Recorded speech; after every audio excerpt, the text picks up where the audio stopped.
प्रेरणास्पद कथाएं YouTube channel पर मैं धनंजय जैन आप सभी का हार्दिक अभिवादन करता हूं। छोटी सी कहानी डीजे की जुबानी। दोस्तों, प्रेरणास्पद कथा यूट्यूब चैनल पर हमेशा कोई ना कोई आध्यात्मिक जीवन को प्रेरित करे ऐसी, प्रभु भक्ति में तल्लीन होने के लिए मन को एकाग्रता की ओर कैसे ले जाना, इस तरह की पुराणों की, शास्त्रों की, मोटिवेशनल, ऐसी कई तरह की सामाजिक और अपनी संस्कृति की धरोहर को हमेशा कायम रखने के लिए प्रेरित करने वाली कहानियां आपको सुनने को मिलती है। आज हम अपने आप को मोटिवेट नहीं कर पाते हैं, क्योंकि जितना ज़्यादा आज की तारीख में गूगल के द्वारा ज्ञान मिलता जा रहा है, देखते जा रहे हैं, सुनते जा रहे हैं, पढ़ते जा रहे हैं, फिर भी कहीं ना कहीं हम अपने आप को उस तरह से तैयार नहीं कर पाते हैं। हम सोचते हैं कि मैं शायद ये नहीं कर पाऊंगा, ये नहीं कर पाऊंगा कि जो दिमाग में बात घुसी हुई है ना, आज उसे आप सब निकाल के फेंक दोगे, क्योंकि आज की कहानी मैं ऐसी ही सुनाने जा रहा हूं। 4 दिसंबर 1982 में ऑस्ट्रेलिया के अंदर एक लड़के का जन्म हुआ। नाम था नेक ओजिसेस। नेक जो है, कुदरत का प्रकोप समझिए कि आज पूरे वर्ल्ड के अंदर ऐसे सिर्फ 7 बच्चे जिंदा हैं,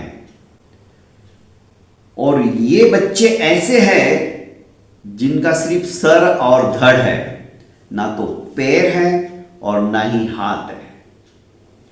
जब नर्स ने नेक की मां को कहा, आश्चर्यचकित होकर के, ये तो ऐसा पैदा हुआ है, तो 4 महीने तक नेक की मां ने उसे देखना भी पसंद नहीं किया।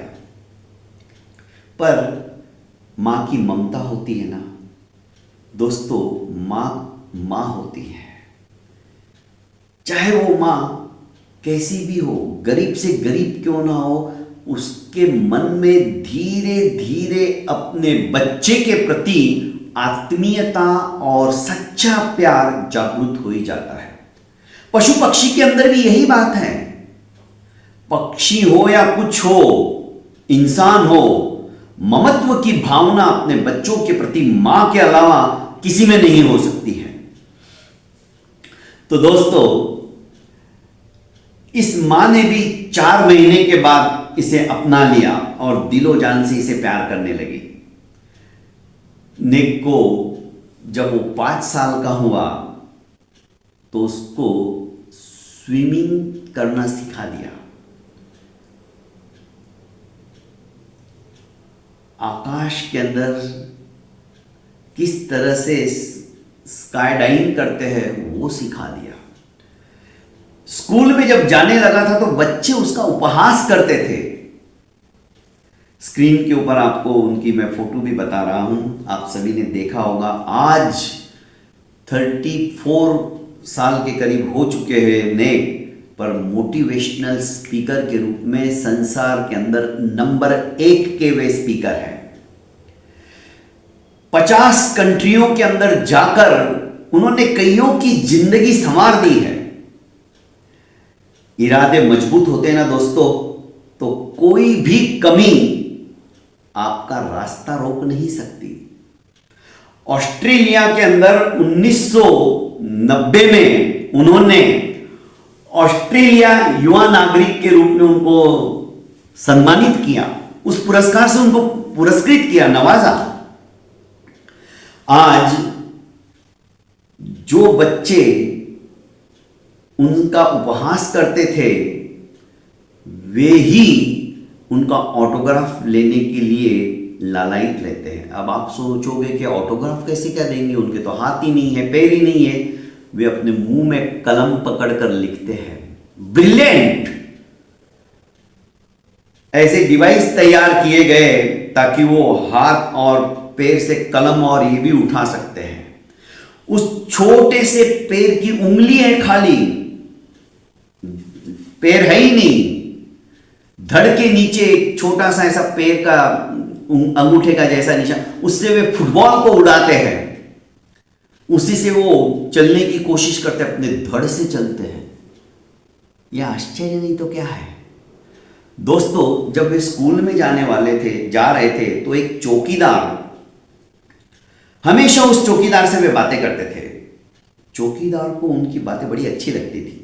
साधारणतः चौकीदार से ये स्कूल के बच्चे कोई बातें नहीं करते, पर नेक को उनसे बातें करने में बड़ा मजा आता था। और इस चौकीदार भी बहुत ज्यादा उत्साहित होता था नेक से बातें करने के लिए। तो एक दिन चौकीदार ने कहा, क्या आप मोटिवेशनल स्पीकर क्यों नहीं बन जाते? आप इतनी अच्छी अच्छी बातें करते हो। बस इसके दिमाग में चौकीदार की बात घुस गई और इसने सोच लिया कि अब मैं कुछ ना कुछ करूंगा, क्योंकि इसके पहले वे पानी में डूबकर आत्महत्या करने की कोशिश कर चुके थे। पर मां ने समझाया कि नहीं बेटा, भगवान ने जैसा दिया है उसी में हमें समाधान कर लेना चाहिए, उसी में हमारी संतुष्टि होनी चाहिए। आज तुम ऐसा कुछ करो जो लोगों के पास होते हुए भी नहीं है और तुम्हारे पास नहीं होते हुए भी सब कुछ है। और अपने मोटिवेशनल स्पीच के अंदर नेक हमेशा यही कहते कि आपके पास तो 2 हाथ है, 2 पैर है, सब कुछ है। मेरे पास सब कुछ नहीं होते हुए भी सब कुछ है। और आज वो इस तरह से मोटिवेट करते हैं कि पूछो मत। जब पहली बार चौकीदार के कहने से उन्होंने ऐलान किया स्कूल के अंदर कि मैं एक छोटा सा स्पीच देना चाहता हूं, तो कोई बच्चे नहीं आए, सिर्फ 6 बच्चे रहे। पर उन 6 बच्चों ने इतने ध्यान से उनको सुना, वो 6 बच्चों ने ही आगे जाकर 6000 लोगों तक ये बात पहुंचाई। और आज की तारीख में नेक हजारों जगह मोटिवेशनल स्पीच दे चुके हैं। दोस्तों, आज उनके जैसा कोई नहीं। विकलांगता जो है ना दोस्तों, शरीर से नहीं दिमाग से होती है। यदि हमारा दिमाग विकलांग हो गया तो हम कुछ भी नहीं कर पाएंगे, सब कुछ होते हुए भी। नेक ने यह बात समझ ली। उनके पास विकलांगता थी पर दिमाग को उन्होंने विकलांग नहीं होने दिया। जब इस तरह की बात हमारे घर कर जाती है दिमाग के अंदर और दिल के अंदर, तो दुनिया की कोई ताकत हमें सफलता के सर्वोच्च शिखर पर पहुंचने से रोक नहीं सकती है। दोस्तों, गूगल के ऊपर सर्च कीजिए, नेक की कई तरह की कहानियां, कई तरह के मोटिवेशनल स्पीच आपको नजर आने लग जाएंगे। आपके जीवन में भी यदि आपने कुछ ऐसा कारनामा करके दिखाया है तो आप मुझसे शेयर कीजिएगा। जरूर हम अपने प्रेरणास्पद कथाएं यूट्यूब चैनल पर उसको प्रेरित करने के लिए अपलोड करेंगे, ताकि ज्यादा से ज्यादा लोगों को एक प्रेरणा मिले, वे मोटिवेट हुए और मोटिवेट होकर अपने जीवन की दशा और दिशा को बदल सके। बहुत बहुत धन्यवाद दोस्तों। चैनल को लाइक कीजिए, सब्सक्राइब कीजिए और ज़्यादा से ज़्यादा अपनों को शेयर कीजिए। प्रणाम।